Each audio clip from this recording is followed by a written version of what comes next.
My philosophy is you start in the real estate, build a base, and then once that base gets you more wealthy, you grow more wealth, do some cash out refinances, because if you buy something for $100,000, then it goes up to $300,000.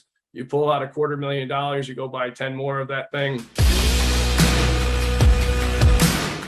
So Lucas, what's the number one secret to growing 3 pillars of wealth? And what are the 3 pillars?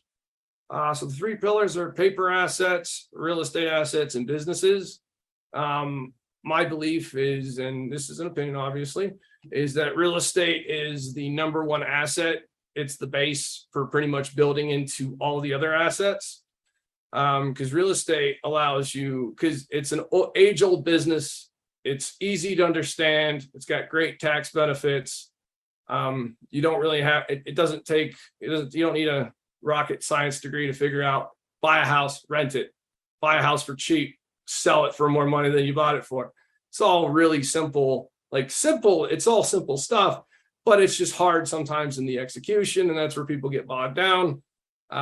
So those are the 3 pillars, but basically my philosophy is you start in the real estate, build a base. And then once that base gets you more wealthy, you grow more wealth, do some cash out refinances, because if you buy something for $100,000, then it goes up to $300,000. You pull out $250,000, you go buy 10 more of that thing. Or if you have money sitting around, that's when you go into paper assets. And your paper assets, that's going to be your crypto.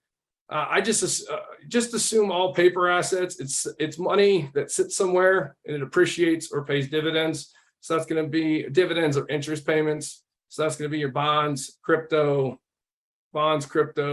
stock market, real estate notes. So if you get into seller finances and providing lending for other people, I used to be in the mobile home industry, and I did a lot of seller financing because you can find markets that banks won't touch, and you can be the hard money lender on a lot of these things, which is a really good way to make money.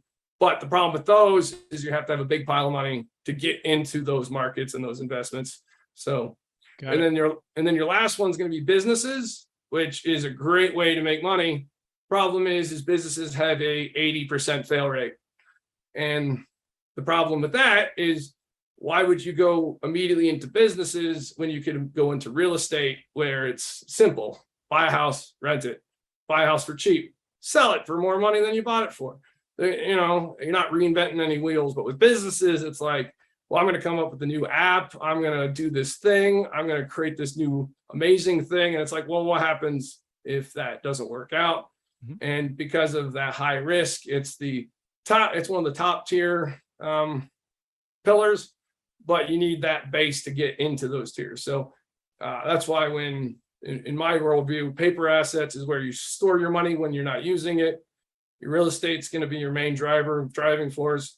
And then once you get to a certain level of income and wealth, then you're allowed to get into businesses. Got it. Wow, that's a ton of wisdom in a short period of time. So there's 3 pillars. There's real estate, there's paper assets, and there's businesses. And real estate would be the base, maybe the safest, most tried and true, and also has those tax benefits. So that's a good place to start. And then paper assets would be a good place to store it in between, maybe buying real estate deals or when you're just trying to save and build wealth to get to a point where you can buy a business, start a business. Is that a fair summary so far? Yeah, exactly. And okay. and the reason I tier it like that is because some people, they want to jump a tier, and I'm like, unless you got the next Google or the next Facebook or the next $1 billion idea, by all means pursue it. But for the vast majority of us, we gotta start at the lower tiers. And that's one of my number one financial planning things I always train people on. It's I know what you want to do, but it's like I equate it to taking, it's like, how do you eat an elephant? One bite at a time, as my old man used to say. You take one bite at a time, but if you take too big of a bite, you'll choke and die. Got it. That's a good analogy.